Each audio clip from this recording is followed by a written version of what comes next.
Более тщательно относиться к применению нормативов за вывоз ТКО. Такую рекомендацию дала региональному оператору «Севера» руководитель комитета Коми по тарифам по итогам круглого стола с предпринимателями. Часть обращения от бизнес-сообщества – это жалобы на высокие суммы в квитанциях, при том, что фактически объем отходов в разы меньше. Ольга Коняева выслушала претензии. Макулатуры это все забирали, даже деньги платили. А там образовывался всего-то, может, пакетик там, от чая, там еще что-то. И все. Встреча с региональным оператором в прямом эфире в группе Общественной палаты ВКонтакте. Но сыктывкарский предприниматель решил прийти и лично задать вопрос. Говорит, что уже и письменно обращался, и сам приходил в офис рекоператора, но его проблема так и не решилась. Недовольство тем, что объем ТКО, который они выставляют по нормативу, это очень завышенное. То есть в собственности находится нежилое помещение, где такой объем мусора не образовывается.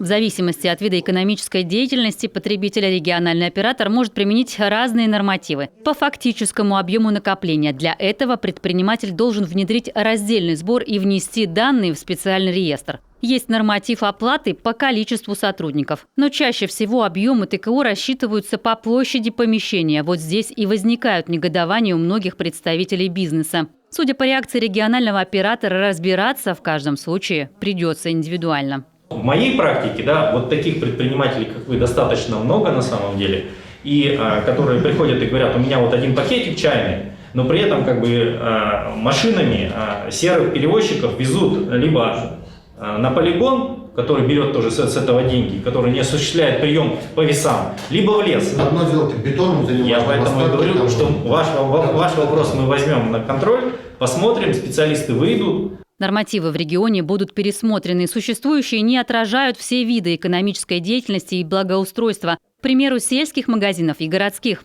Сейчас комитет по тарифам Коми занимается новыми замерами объемов накопления. Однозначно будет выделена розничная торговля. Особое внимание мы обратили на те, скажем так, помещения, где сама деятельность как таковая имеет место, но помещения, площади, они, по сути дела, не способствуют, допустим, большому объему накопления.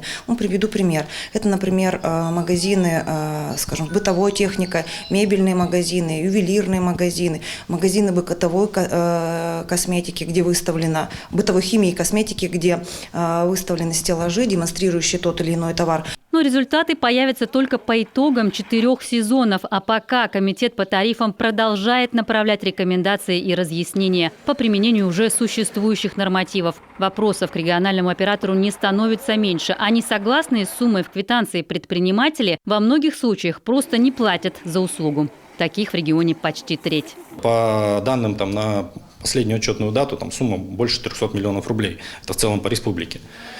Поэтому это, конечно, не может не настораживать. То есть мы бы на эти деньги давно бы уже организовали какие-то дополнительные действия в отношении и раздельного сбора и всего остального.